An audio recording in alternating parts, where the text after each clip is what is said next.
Today I have a very special Nikon camera to share with you guys. This is the Nikon ZR. The R stands for, well, of course, red.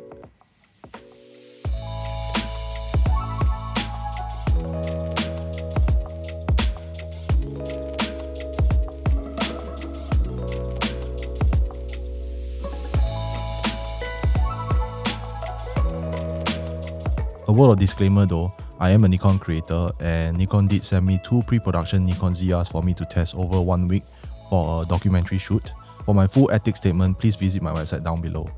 With a battery and memory card inserted, the Nikon ZR weighs just under 650 grams, which makes it one of the lightest mirrorless cameras in Nikon Z lineup. Speaking of battery, it uses the same battery as the Nikon Z8 and the Z6 III, which is great because I have a lot of them. Just like my other experiences with the Nikon Z6 III or the Z8, the battery life were amazing. In a controlled environment, I tested both the Nikon ZR and Z6 III side by side by recording a 4K H.265 file. Both cameras ran out of storage before it ran out of battery. Both batteries were about half by then, which speaks volumes about the battery life. The Nikon ZR has a partially stacked 24.5 megapixel sensor, similar to the Nikon Z6 III. The Nikon ZR's new R3D codec has about 15 stops of dynamic range. Here's some test footages that I've shot during golden hour.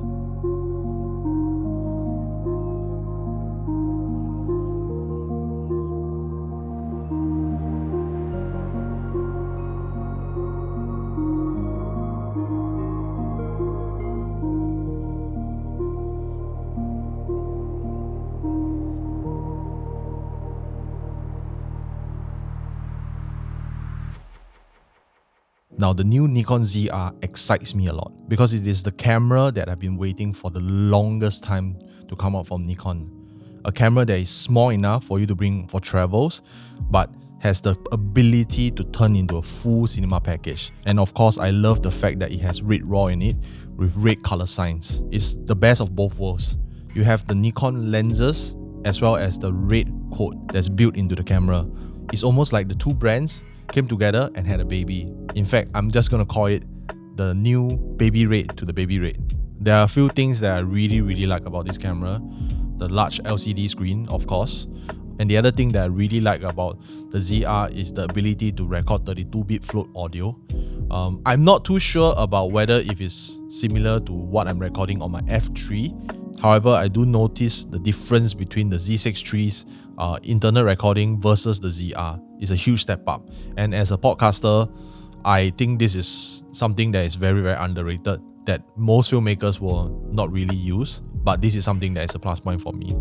However, there are things that I wish that they would have implemented in the ZR or maybe in future iterations of the camera, which is the micro HDMI. I mean, it's a size issue, I understand, but I really don't like micro HDMIs. But this can be easily solved with the micro HDMI to HDMI adapter by SmallRig.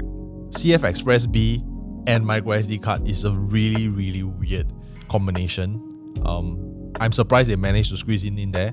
I have not really tested photos for this review. However, in my limited testing, with a really small micro SD card that's meant for drones, I think it's able to sustain certain FPS.